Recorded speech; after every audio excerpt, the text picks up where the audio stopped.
what do you do with this? You gave me a story. What do you do? So I started developing it.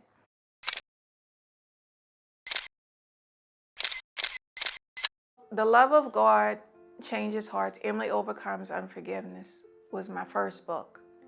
And it took 2 years to write because I never wrote in the spirit. And I was on a 21-day fast when I wrote it. And when God gave it to me, it was like, what you do with this? What do you do with this? What is this?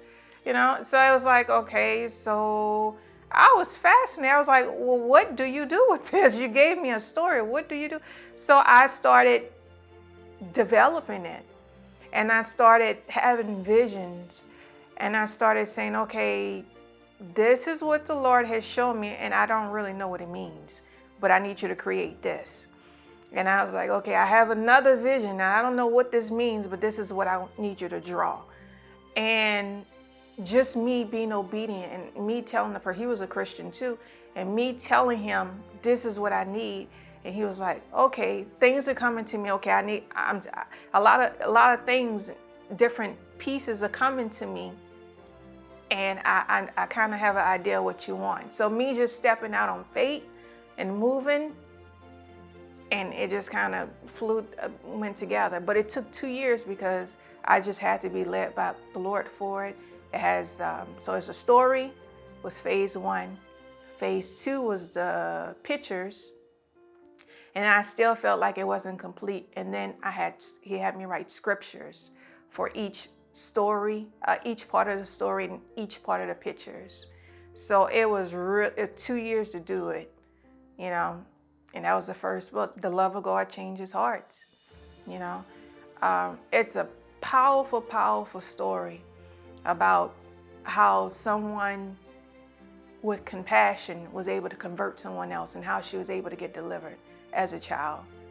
It was and I even had adults that said, man, this story helped me forgive others. So one thing that really stood out for me for Emily Overcomes Unforgiveness is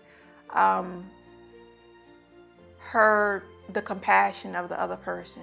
So she had good morals, and she loved God, and she saw the hurt and the pain from the other person, and she didn't join with the ridiculing, but she went home and she asked her mother, is it okay for me to give some of my clothes to someone else?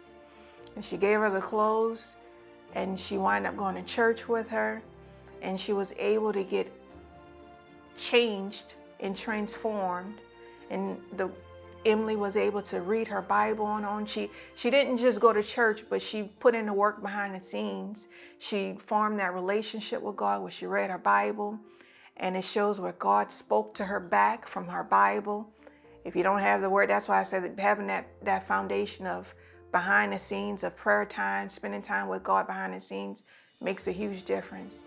God spoke to her that she had unforgiveness, not just unforgiveness for the kids in school, but she had unforgiveness toward her parents. And she took the leap of faith and just started making subtle changes and giving her parents hugs. And she told the people that ridicule her, I forgive you. And just those simple things, at the end of the story, it showed chains being broken off of her. She was delivered from just obeying the voice of God.